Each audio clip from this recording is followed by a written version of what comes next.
Hello everyone, welcome back to Fire Emblem 3. Click! So, this chapter.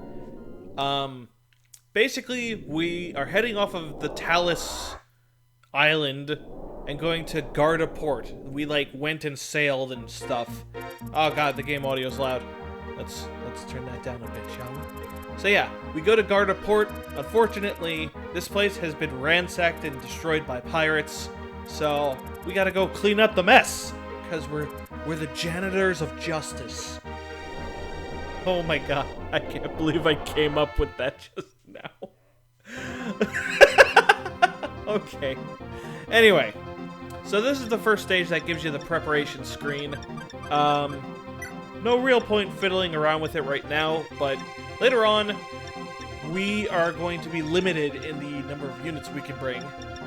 And we'll have to choose which ones to keep, and that will be a problem never, because there are a very small number of units in this game that are actually good. But yeah, anyway, this chapter, I like to call this the Doga Chokes the Point chapter, because there's a certain other Fire Emblem LP that kind of made this chapter stand out in that way for me. However, there's a problem with this strategy because Doga can't really guard this place well. It's not because he has terrible defenses or anything, but it's because those damn pirates have Jesus shoes and can walk all over the water and just walk around them and make our days a living hell. So, what you're going to see is that later on in the turn count, I'm going to move Doga down to that fort to the bottom left of him, and the other guys that are just kind of hanging about are just gonna run the heck away while Doga takes on all the enemies. That's what's cool about Doga, is that he just tears down the enemies, you know? Of course, that's not gonna last forever, because eventually the enemies are gonna get tough. But yeah, speaking of Doga, let's talk about his weird-ass growth rates. He has a very bad defense growth, but he has a 40% speed growth. So if you train him, he'll actually be really fast. He might even max out his speed, which is just absurd for a knight that's wearing armor as heavy as him. Not to mention the guy looks kind of fat, you know? But I digress. What's interesting about knights is that, unlike the original Fire Emblem, they can promote. In the original game, you had generals and knights, and they were two separate classes, but in this one, they have been joined together, like a lovely marriage between man and wife. But yeah.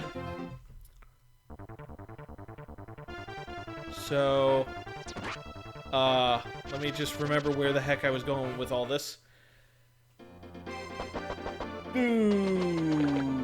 Okay.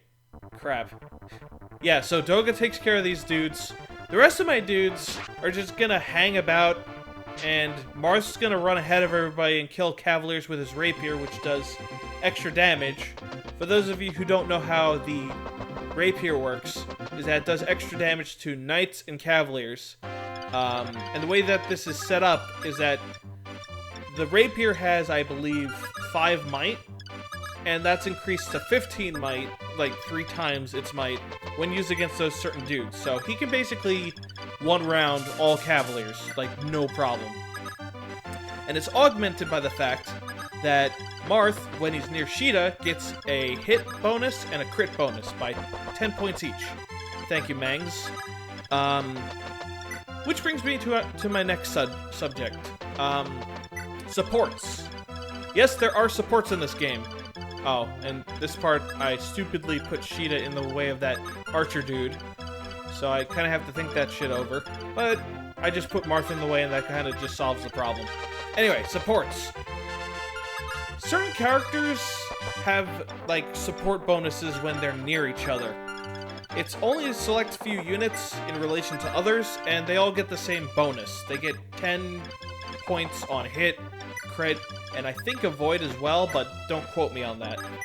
And since Marth has a rapier that has an automatic 10 crit on it, and he has, I think, 6 skill, this kind of augments his critical hit to 26, so he's basically using a killer weapon at this point. So, if Marth ever has any trouble with enemies, there you go. You can just tear him down with Marth. He's a pretty good unit. It's a pretty good unit. He's all about giving those tipper F smashes to the enemies. At least when he's using a weapon other than the rapier. But I digress. So yeah, he gets a couple level ups. Marth has pretty good growths too. He has a surprising defense growth. But defense is kind of weird in this game too. So this is Kashim. He's like one of the only good archers in the game. In a universe where archers are basically the equivalent of using Pichu in Super Smash Bros. Melee. But in this game, archers are surprisingly pretty useful. And the reason why is because, one, the only options you have for ranged weapons in terms of, like, physical are hand axes and javelins. And both of those have 20 weight. And if you don't know how the weight system works in this game, imagine if all your characters have 0 constitution. And that basically means that every point of weight on a weapon takes away 1 point of speed on your character, at least in terms of their attack speed. So, since the maximum speed you have in this game is 20, having a hand axe reduces that immediately to 0. So if you were like a sword master, you could get doubled by a fucking knight. That should give you an idea of how ridiculous the weight system is in this game. But I actually think this is one of the good things about this game, because for one, hand axes and javelins I feel are a bit overpowered in the later games, because you can if you have a unit that's strong enough, you can just toss him in the middle of a bunch of enemies and just have him or her, not gonna be sexist here. Oh yeah, you can recruit Kashim with Sheeta. Sheeta's gonna recruit a bunch of dudes in this game. Not as much as in FE1, since a lot of the characters that she could recruit originally were removed in this game, but she's still gotta recruit a lot. Anyway. Yeah, so hand axes and javelins have a lot of weight. They slow you down, and I like this addition because, well, this change, because it actually makes bows useful, because bows aren't that heavy. And in addition to that, the only other ranged option you have is magic. And magic is kind of weird, because most of the time, magic users have very low, like, power or strength stat, which is what it is used to calculate how much damage they'll do in this game. And some enemies have a very high resistance stat. Well, not even high. I'd say like 6 or 7 at best. We'll get into resistance later. But yeah, if you are using like fire or L-fire or some other magic on an enemy that has like even a little bit of resistance, you're basically not going to do any damage to them. This is where bows are really handy, because they kind of just fulfill that role that magic has trouble with, and what hand axes and javelins will soon be too shitty to deal with. Now with that said, magic's still pretty damn good, and, well, oh, actually, let me just put this aside. Bows are still really good against flying units, and in this game, especially in Chapter 2 of Book 2, that's going to become a really big deal, because that chapter puts you against Wyvern Riders, and Wyvern Riders are considered promoted units, which means that they're really tough to deal with, and because the effectiveness bonus in this game is ×3, that triples the might of bows against those type of units, and that's pretty much invaluable. So yeah, bows are actually kind of good in this game. And I kind of feel that a lot of Fire Emblem hacks, like, if you're looking for a way to make bows more useful, I'd say give that one a try, you know? But yeah, so here's Marth. He decides to just out-neutral all these enemies, do a couple wave dashes, finish off with a Ken combo. Oh, melee references. Oh, let's talk about Ogama. That's the mercenary we got. He chatted a bit with us at the beginning of the chapter. He's a really good unit, and he's also the first instance of a mercenary in this game. Now, what's worth noting is that this is before Sword Masters are created, so any character that in Fire Emblem Shadow Dragon or Fire Emblem 12, which would normally be a Sword Master or a Myrmidon, in this game they're a mercenary or a hero, which is kind of interesting. But For the most part, they're the same as they always are, except Navarre has more focus on speed and skill, whereas Aguma has that strength and defense going for him a bit more. Though, typically, the difference between the Aguma character and the Navarre character is that, well, Aguma doesn't have, like, super great growths, but he has really good base stats, and he stays great throughout the game as a result. And Navarre is kind of a unit that always comes with a killing edge, is super fast, and just kicks all kind of ass, but because they have a sword, they can't attack at range, which in LTC runs or efficiency runs, that actually hurts them a lot.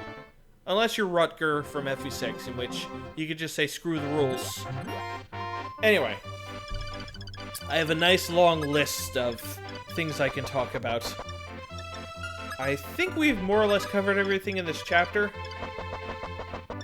Doug is kind of just taking care of the enemies over there by just going to the fort. Oh yeah, these guys. These guys are kind of funny. So he's like, yeah, go save Rena.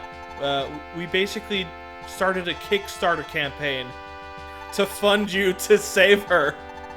Yeah, see, right here. We're funding you a 3,000 gold to save Rena for us. Oh no, it's just the way he worded it that kind of amused me, you know? So anyway, let's talk about a whole bunch of other stuff that I forgot to mention so far. Okay, so let's talk about the stats in this game.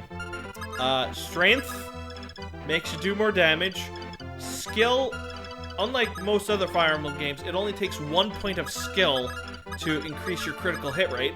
And this is really annoying, because sometimes enemies have high skill, and if you don't have high luck, they can very easily have, like, 10 crit chance on you, and that's not pretty.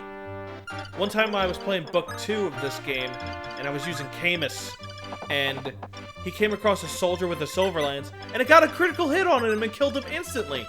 So that should give you an idea of how dangerous the RNG can be against you in this game, because of how the crit system works.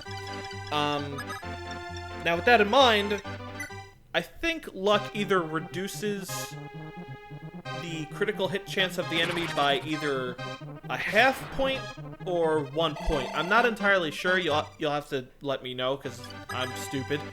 Let's get to speed.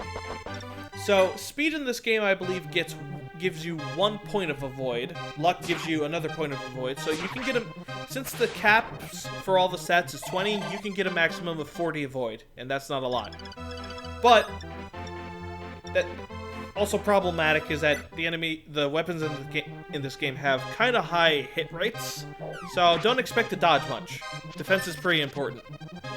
But yeah, if you have 3 or more attack speed than your enemy, then you will double them. This is unlike the Game Boy Advance Fire Emblem games where you need 4 more points of attack speed. And as I said before, any weapon that has weight will just subtract from your attack speed in this game. Like, you don't have Constitution to protect you from that or anything. It just flat out subtracts from you. Thankfully, most of the weapons in this game aren't that heavy, but if you look at axes, they're kind of awful weapons because they're just so damn heavy. Luck. I believe luck functions the way it always did. You get 1 more point of hit, 1 more point of avoid, and 1 more point of crit avoid. Defense is the same as always. It subtracts damage from enemy physical attacks. And resistance is kind of strange in this game because, yes, it does what it usually does. It reduces the damage you take from magic attacks. However, almost nobody in this game has resistance growth. Not even the Pegasus Riders. Just everybody, I believe, has a 3% growth in resistance. This can be increased, but only by special means such as the Star Orbs or some other tomfoolery.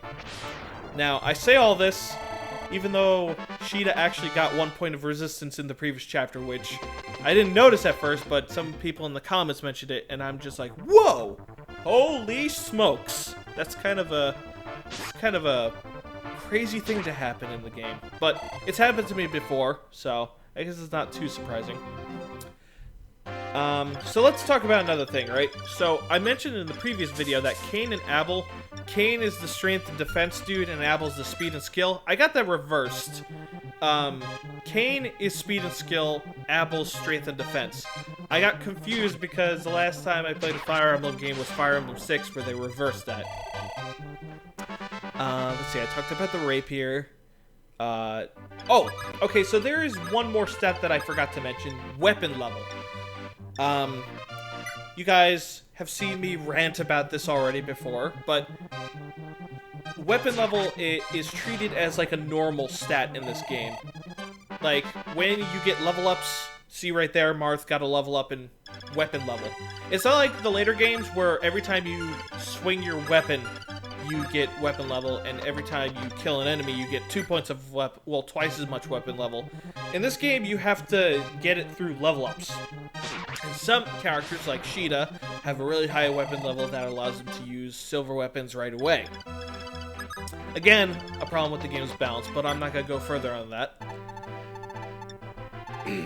Some weapons, particularly the legendary weapons in this game, will require a maxed out weapon level stat, which, you know, at least that makes it so that you have a reason to max it out. So, heading down my list, critical hit shenanigans. So, Mangzin's rule and Mage Knight 404, like, according to Mangzin's rule, have a theory that, well, for one, in this game, they, as well as myself, find they get critical hits really often in this game, even though Doga here only has 3% crit. And the theory they have is that there's like a pursuit critical coefficient in this game.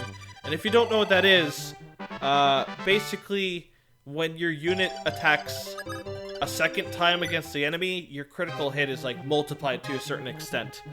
It's mainly known in Fire Emblem 5, but those two guys suspect it's also true in FE3, which is what we're playing right now. Yeah. So that's a little bit of food for thought. So I got two more things to bring up in this video. So remember how I said in the previous chapter that Rise, the healer dude from FE1 in chapter 1, isn't in this game? Well, in this chapter, like, his lack of presence was really felt, because throughout the chapter, my dudes kept getting hit, and I was like, okay, this dude's low in health, I want to train him, time to use a vulnerary. Wait, none of my dudes have a vulnerary, except for Marth. What the heck, game? So, I was searching through most of the inventory of the characters in this game, trying to find freaking vulneraries, and then I realized Marth is the only one that has any. And thank God that practice got taken away in later games. Nowadays, every freaking character has a vulnerary when you get them, which is nice. I find that shit really inconvenient when they don't start with it. So, anyway. This guy's just like, don't underestimate the guard of pirates. Taste my hand axe. I'd like to point out, sir, that your hand axe is a 26% hit rate, and most of your dudes, despite my numerous mistakes in this chapter, failed to do anything of worth to any of my dudes. So, yeah, I'll underestimate you, because that's not underestimating. You just kind of suck for reals, yo. Okay, so we're more or less done with this chapter. I just want to point out one more thing. Some of you already know this, but Marth did not first debut in America in Super Smash Bros. Melee. What happened is that in 1997, there was actually a Fire Emblem anime that was released in America, and it was based on this game. So, Marth actually debuted in an anime in America that was also released in Japan first, but I digress. Anyway, yeah. Check that shit out. It's kind of a cheesy anime. It's kind of what you'd expect from the 90s. And Sheeta's such a, like, typical, like, I have a crush on you, but I won't admit it kind of girl. And the anime only lasted, I think, 2 episodes. So, yeah. I mean, it's worth looking at just to see how it looked, and it's cute to watch, but yeah. Anyway, I think I'm done yapping my face off. Goodbye. Oh my god, I almost forgot. Where the heck is Daros the pirate? In Fire Emblem 1, there's this pirate that you can recruit with Marth that joins your team in this chapter. But for some reason, Fire Emblem 3 removed him. Why? He's the only unit in the entire game besides, like, maybe Marth and some other dude that can walk on water. That's like a unique trait that would have added some more depth to the gameplay. Oh well. Sucks that he's not in it. He had a really cool portrait. Just check it out in, like, on Google or something. He's got this cool, like, gangsta cross-armed look. As if he's gonna tell you, "The fuck's up, dude?" I'm done messing around. Bye.